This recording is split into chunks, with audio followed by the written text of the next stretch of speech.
another brand new episode of T Watches a Scary Movie. My name is T, and of course, we are talking some scary movies. I appreciate everybody tuning in for another brand new episode. Remember, new episodes go up every Wednesday night at 8:30 p.m. Mountain Standard Time. You can get the video version at 8:30 p.m. on YouTube at youtube.com/C/Theron Reynolds Scary Movie. Again, that's youtube.com/C/Theron Reynolds Scary Movie. Obviously, if you're watching this, though, make sure to hit that subscribe button, like, and share it as well, too. Or if you're listening to the audio version there, that means you've caught us on Podbean or on Spotify, where we are at as well too, which I appreciate you checking us out on those channels. Make sure to subscribe to those as well. And again, like and share as well. We want to get the word out there, folks. And of course, if you want to join our watch parties, you got to go to the Facebook group. Go to facebook.com/groups/T Scary Movie. Again, facebook.com/group/T Scary Movie. And then finally, if you want to catch some of my scary thirst traps, find me on Instagram. That's Theron_Reynolds, or on Twitter at Axdew, AXDEW. So, we got a good show for you here this week.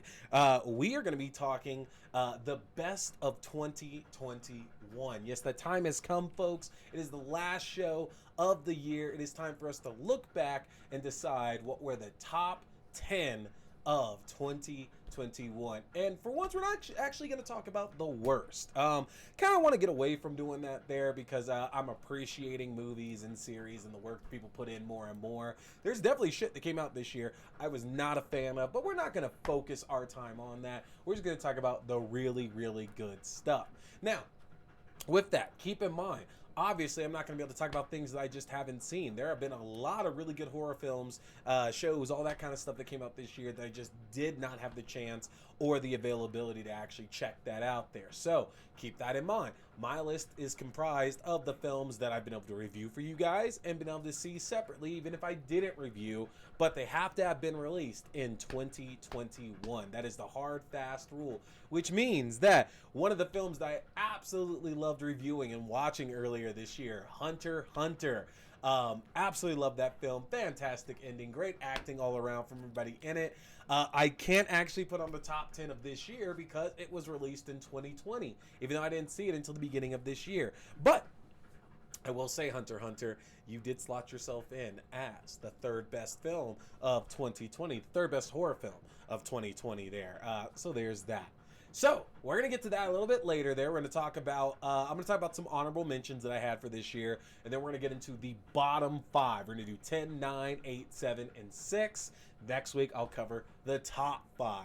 But before we do that, we got to talk about Dexter New Blood. Y'all know I have been covering Dexter New Blood since it jumped back on here, and I'm excited as we are in the home stretch of that now as well too. It's kind of crazy to think that after waiting so long, it's been 8 years since the end of the previous show.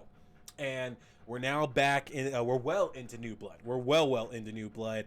And the fact that the show is almost over now, it's kind of crazy to think about that we only have 2 episodes left here, which I don't believe in the least bit that that's going to be what's going to happen. I do feel this is going to get a renewal, especially based on events that happened in this most recent episode, Unfair Game, episode 8 of the season. I really think we're just, we're weeks away from hearing that they're going to do another season. Just because all the people involved in the show are absolutely fantastic. I think they have a good idea of where they want to go with another story if they were to follow that up, because I can't imagine we're going to get much of what's kind of teased and what I think a lot of people are thinking about in these final 2 episodes. But Unfair Game left off with Dexter realizing that he needs to just come clean to Harrison. He needs to tell him everything because he's losing him, and he's losing Harrison to Kurt Caldwell, his nemesis, the big bad of this season. And he can't afford to do that anymore. He's got to actually, he's got to do something. He's got to open up to him. And we left off the previous episode with Dexter being kidnapped by what we are assuming is an associate of Kurt's. We found out that Kurt definitely knows that Dexter killed his son Matt because he found the titanium rod that was in Matt's leg when Dexter burnt his body up. So Kurt's kind of been toying with Dexter the majority of this season, because it's very clear he's known about it for quite some time, and there's some kind of nefarious plan that he has involving Harrison. Now, from there, Dexter's trying to escape his captor while trying to get to Harrison and save him, because we do know, as we see at the beginning of this episode, that Harrison is about to spend what could be his last day alive with Kurt Caldwell, and Dexter has to catch up to the both of them. Now, it's funny because last episode I did mention that I've never been the kind of person who thought there's a lot of filler episodes in shows. Like, I've always been happier with a higher episode count, because more is more to me. Like, everyone says more is less, when it comes to quality. I always felt more is more. I want more of these characters. I want more of these stories. And last week I said that a lot of people were feeling that last week's episode was like the big filler episode. And I didn't feel that way about last week. But it's weird.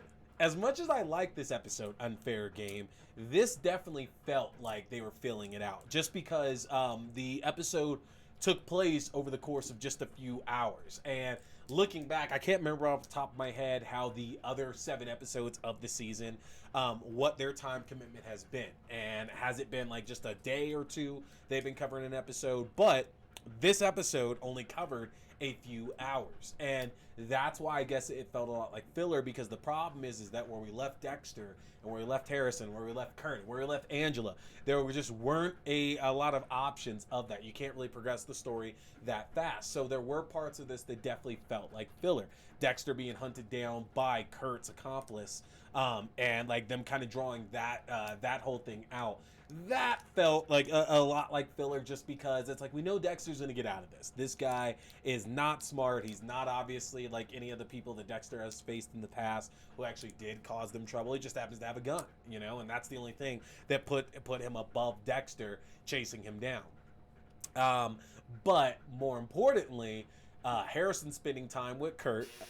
They're basically running through, and Kurt's trying to what's the word? Groom him a little bit there, which is interesting, because it seems like Kurt's really trying to groom Harrison into being the son that he actually wish he had, versus what he ended up with Matt. They go to the school and they play in the batting cages, and Harrison takes a lot of abuse, which, you could see that's him kind of just like feeling the pain, so he can actually feel some kind of human emotion there. And Kurt's kind of preying on that, while all the while Dexter's trying to tell him, get out of there, don't trust him.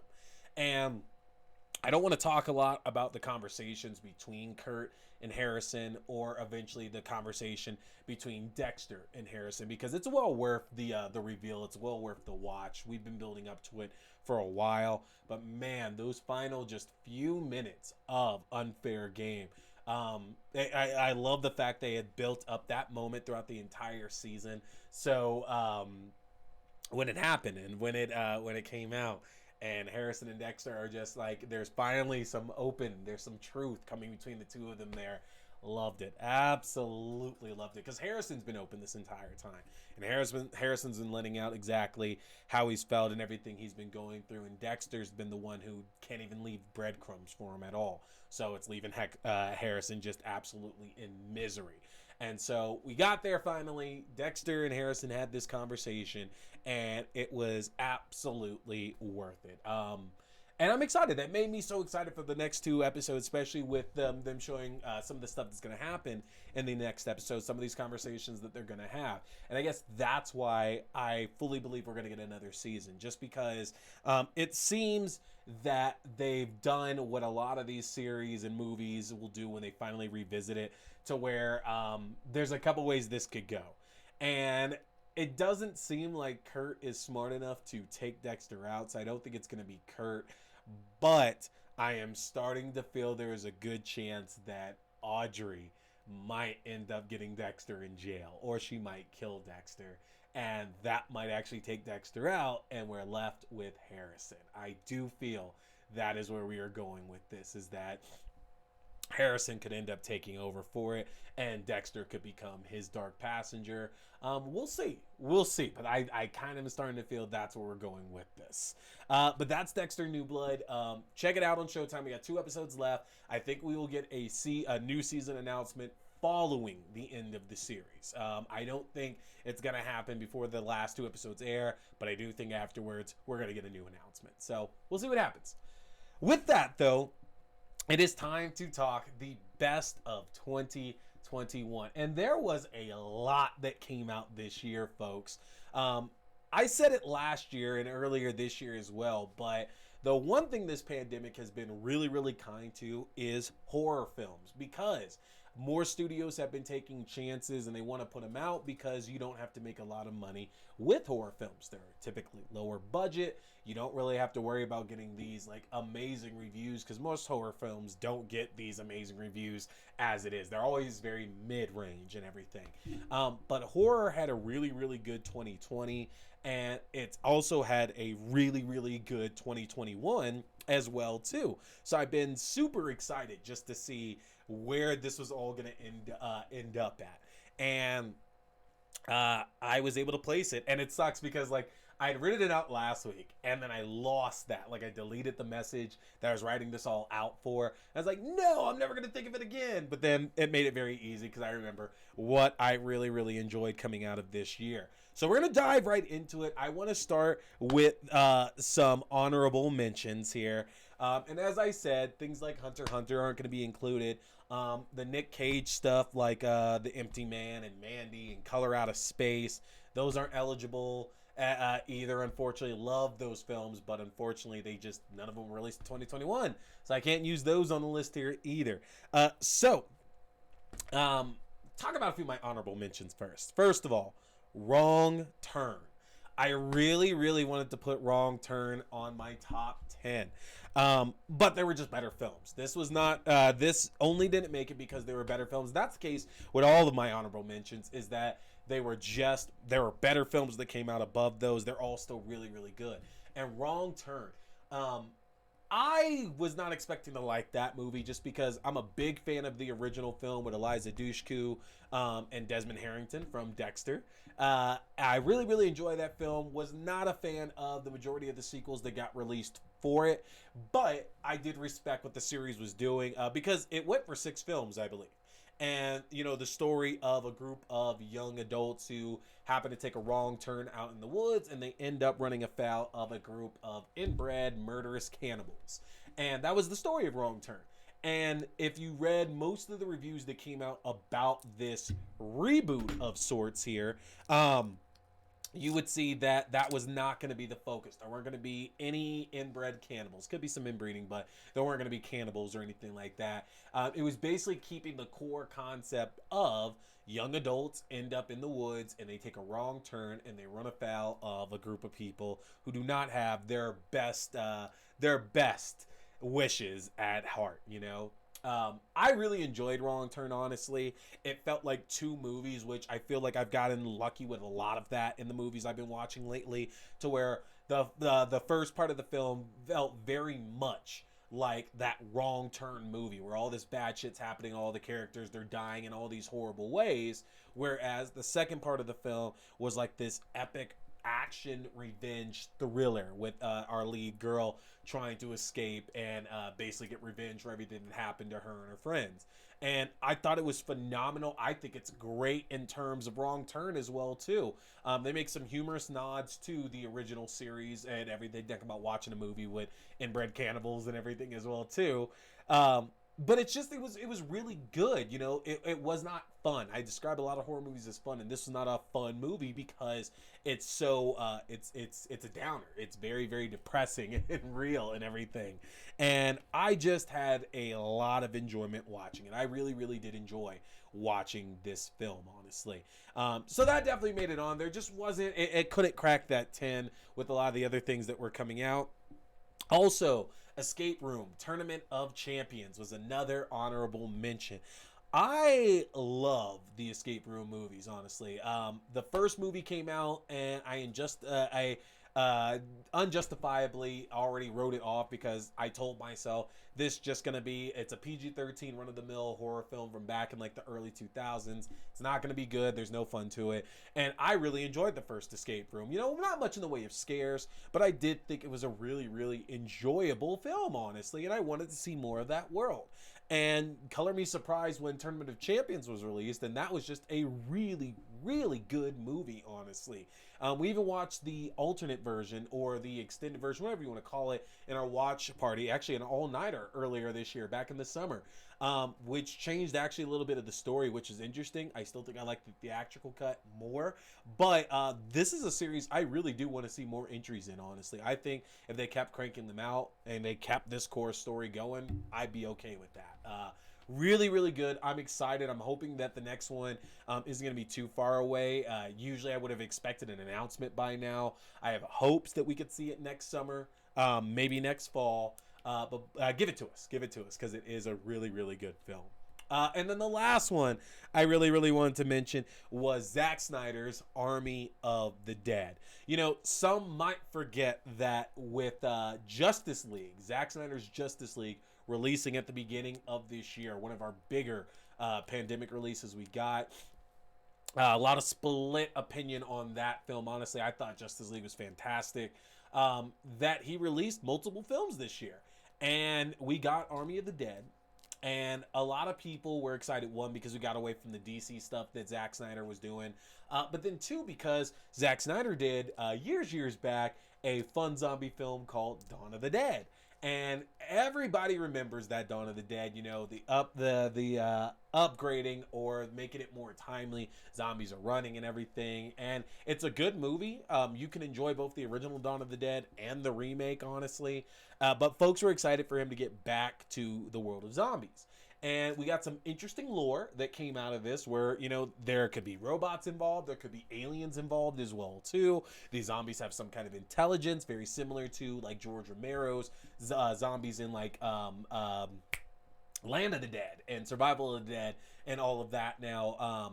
So very interesting, kind of picking up those concepts. A really, really good cast. Amari Hardwick, Dave Bautista, Garrett Dillahunt. We had a fantastic cast in this film. And it was a heist movie with zombies. And that's what works so well about it, is that he wasn't remaking Dawn of the Dead. He wasn't making a sequel to that at all, even though this was being developed as a sequel to Dawn of the Dead way back Wednesdays there. But obviously there's no ties to that, though. But really enjoyable, really fun. I found myself going back and watching it a few times, especially just the ending with Amari Hardwick and the Cranberries playing zombie. That's just so on the nose and such a fantastic scene. I'm excited for Army of the Dead 2. I'm excited for the prequel anime that's coming out as well. Army of Thieves was not that much fun, honestly. And I get it. It's more of a spin-off prequel than it is a sequel there. It's in the same world. And I like that idea that you can make other genre-style films in the same world of a franchise. I think that's a great idea, honestly, because, like, if you want to use the Fast and the Furious as a good example of that, Hobbs and Shaw was such a different film than all those other Fast and Furious movies. Whether you like it or not, that's neither here or there. But it was a very different film from those other Fast and Furious films. And I think that can work as well with a horror franchise too. You know, make an action movie, make a sci-fi film. Because a lot of franchises do that. They change their genre, and there's nothing wrong with that. There really, really isn't anything wrong with that, honestly. But yeah, those are my honorable mentions for the year. So let's go ahead and crack into this bottom 6. And I'm going to start with a recent one here at number 10, Black Friday. So, Black Friday came out literally the week of Thanksgiving. I reviewed that in my episode along with Ghostbusters Afterlife. And I talked about how this movie really is it's an ode to old B movies from like the 70s and the early 80s, it seems, with just a really, really good cast, like a good cast around it that uplifts that material. And, you know, from watching the trailers and what you read and hear about it, you might be expecting something that's just over the top and goofy. And it is, you know, the Beakers, as I call them, they're the bad guys in Black Friday, are insane. I love their makeup. I love the design of them. They're deadly. They're crazy. They're scary and kooky as well, too. And they have some great kill scenes. But there is a lot of heart in that movie as well, too, honestly, because, you know, we get scenes with our leads, like with Devin Sawa in there, and talking a lot about how with him and Ryan Lee. And they had that conversation about how Devin Saw was like the old guy just hanging around at the retail store trying to be cool here. And that doesn't mean shit. Like, who wants to be the cool guy at a retail toy store, you know? And the movie just spoke to me because, you know, I did years in retail. I did years at Circuit City and Blockbuster. And so I knew that life. I worked numerous Black Fridays and know the hell that all those people were going through, you know, ending your Thanksgiving super early because you have to go work, opening a store at midnight or at 2 a.m. I don't have the whole, you know, zombies or aliens coming down and attacking that. I wish that would have made my Black Friday experiences way better than what they actually were. But it's hard to deny the nostalgia that came out of that. And I do feel that Black Friday is going to end up having that lasting power, like films like Waiting or like Office Space, to where the people that have worked those jobs are really going to relate to that. Because I still work an office job. It's just at home now. And I've worked a serving job before. So films like Waiting and Office Space, I hold in such high regard because they're not particularly fantastic films if you really stop and think about it. I think they are, but the people that don't agree with that, I understand it because you have to have the connection to those jobs. And I think Black Friday is one of those films to where it's going to be easy for people who have worked that retail world and have especially worked on a Black Friday to see themselves in that film. And because of that, it had to go on the top 10 because there is lasting power with this film. This is one I'm definitely going to be coming back to and has made my Christmas Thanksgiving list, just like with other films like Krampus. So I'm excited about that one. Well done, cast and crew of Black Friday. That's a 10 for sure right there. Number 9, and we are about to get divisive here now because I didn't have a lot of kind things to say about this, but I also didn't really rip on it too bad when I talked about this film a few months ago. Number 9 is Malignant. Yeah, I'm gonna put Malignant at number 9, and I'll tell you why. This film has grown on me in the recent months. I found myself probably not thinking about a movie more than I had Malignant after I'd seen it all year. I can't remember a movie that really had me going back and thinking, was I wrong?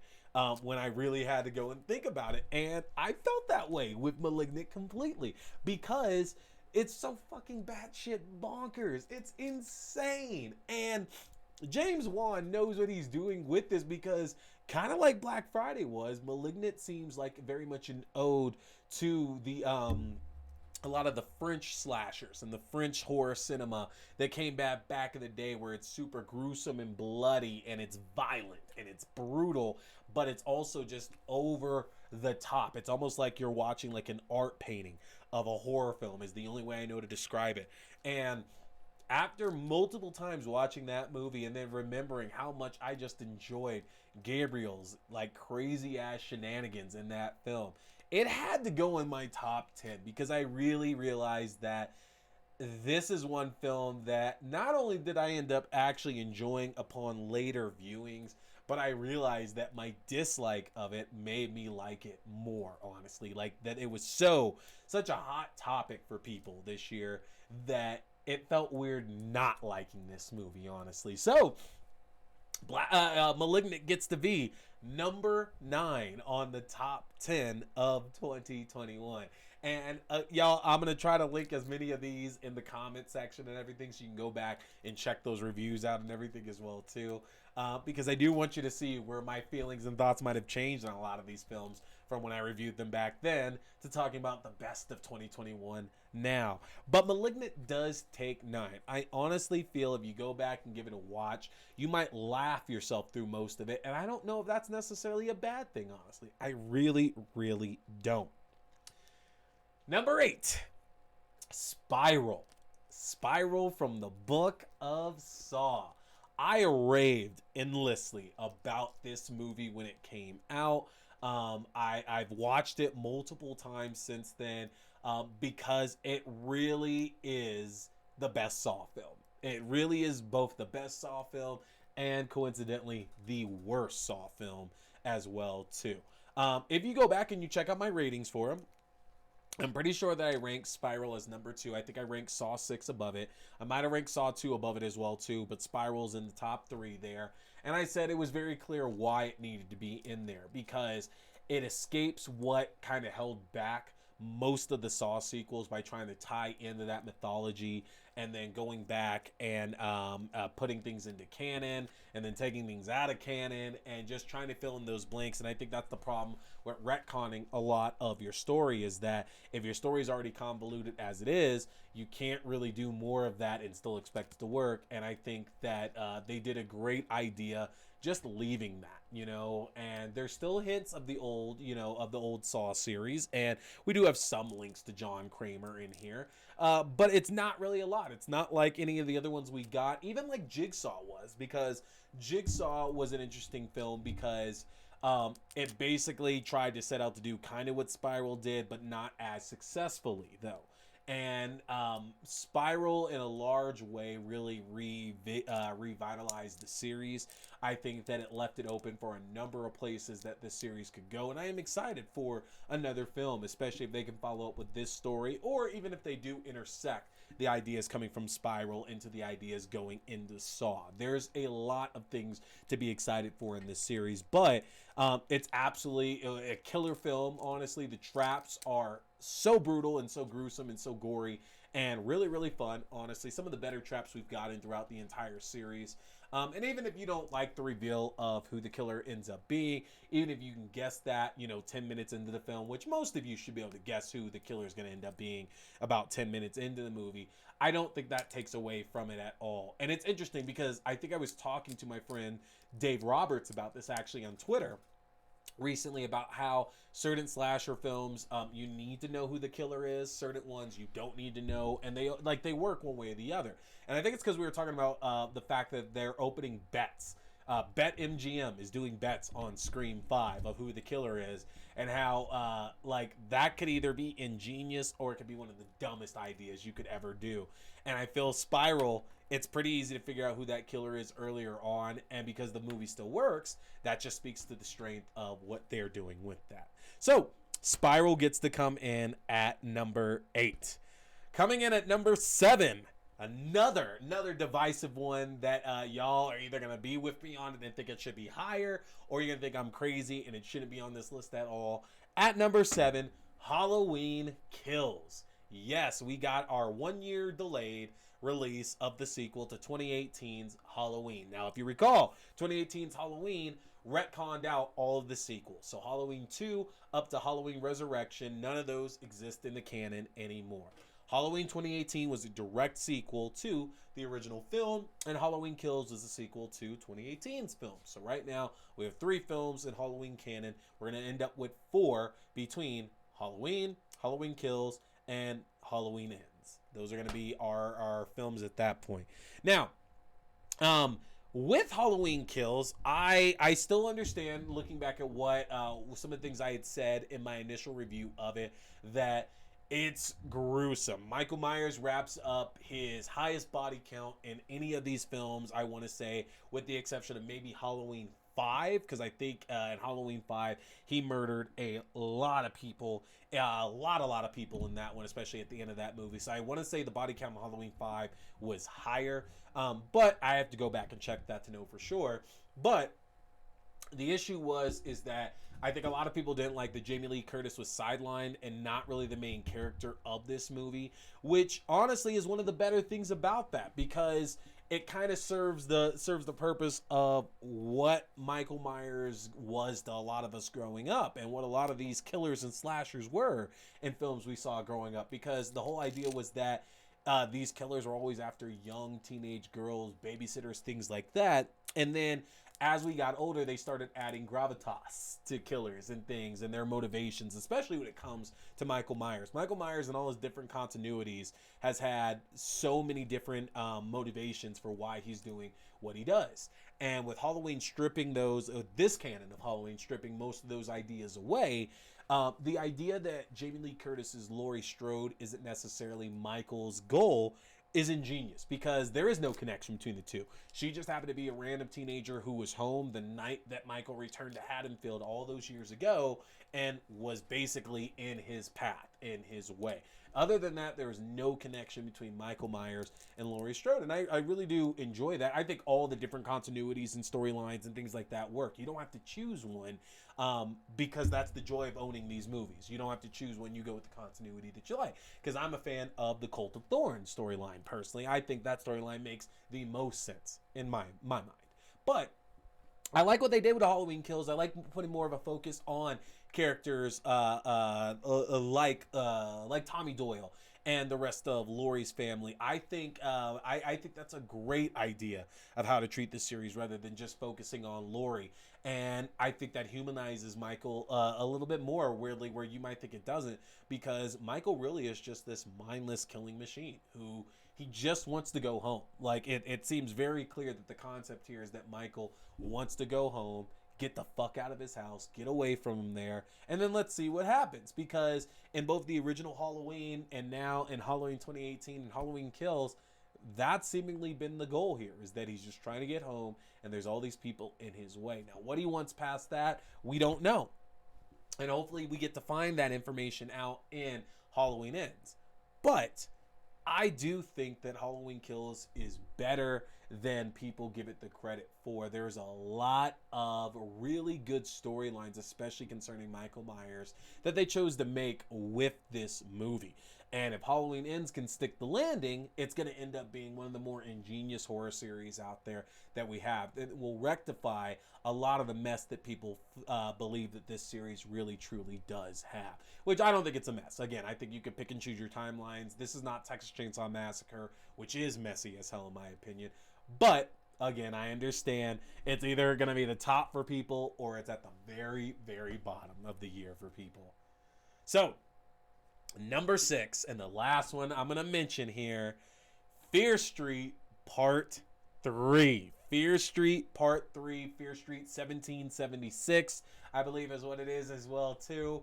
So, we found out last year that in 2020 that Netflix was going to be adapting the old Fear Street novels, or that they were going to be making some movies based on the Fear Street series that R.L. Stine produced back in the day.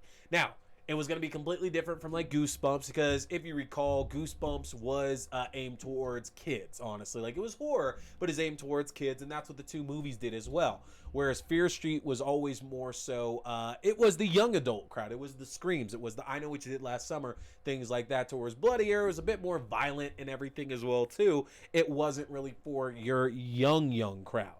And Netflix decided that they didn't want to do straight adaptations. They didn't even want to go the Goosebumps movie route, to where they're not adapting the books, but they're taking characters from the books and R.L. Stine and putting them in the real world.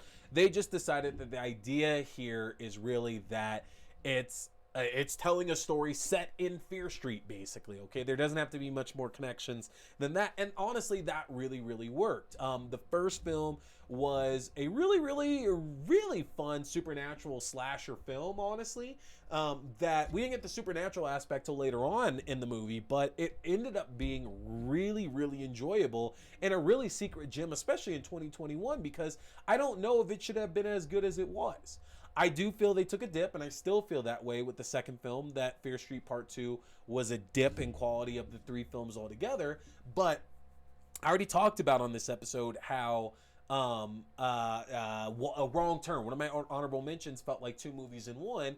And Fear Street Part 3 really felt that way as well, too. That it felt like we were getting 2 different films, because we had the one film set back in 1776 setting up how this whole curse began and how everything kind of came to the present day, and then we go back and we get a second movie in the present day with our current characters trying to finally end this curse and get everything solved up.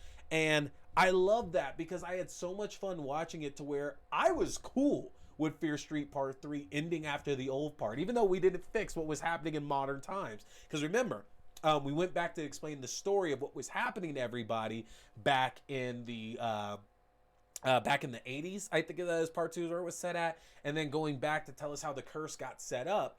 And when we leave off the first part of Fear Street Part 3, it seems like it's the end of the film, in my opinion, and I would have been okay with that, even though it would have solved absolutely nothing. But give us Fear Street Part 4 next year, but instead, we get another movie. And when those titles popped up for Fear Street Part 3, like for the second part of Fear Street Part 3. I knew that was one of the best films. I audibly laughed when I watched that for the first time earlier this, like back this summer on Netflix, because I was like, no way, we're getting it again, because nobody would do that. They know they're making a second movie there. So awesome. Fear Street Part 3 came in at number 6. I really do feel, and I said it earlier this year, I would be okay with Netflix putting out new Fear Street movies every year. Don't bring the same characters back. Focus on the same curse and the people have dealt with the curse there, and just do that. Because clearly we were also shown there were other ghosts, there were other monsters that were involved in this curse, honestly. And there's still some, there's some meat to get off that bone. I want to see that done there. So hopefully we can get more Fear Street down the line. Excuse me.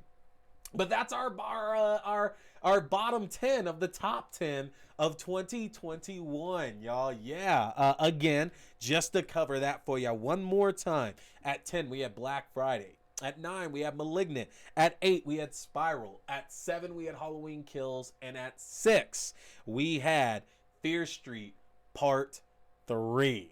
So, folks, that is it for this episode. I know I said I was going to cover Antlers in this episode, but we're going to save that for part 2.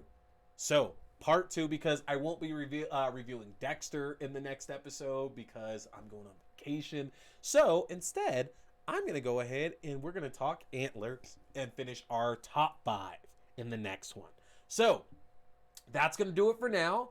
Y'all make sure to get over to the Facebook group so you can come and join the watch party. We are watching Antlers and Resident Evil Welcome to Raccoon City tonight. So get to the Discord or the Facebook group so you can get the link to the Discord. But that's going to do it, folks. Happy New Year. This is it. This is it for 2021. It's our last show, folks. I really appreciate you tuning in this year. And I'm excited to see what fun we're going to have together in 2022. My name is T. We've been talking scary movies. Happy New Year. Stay scared.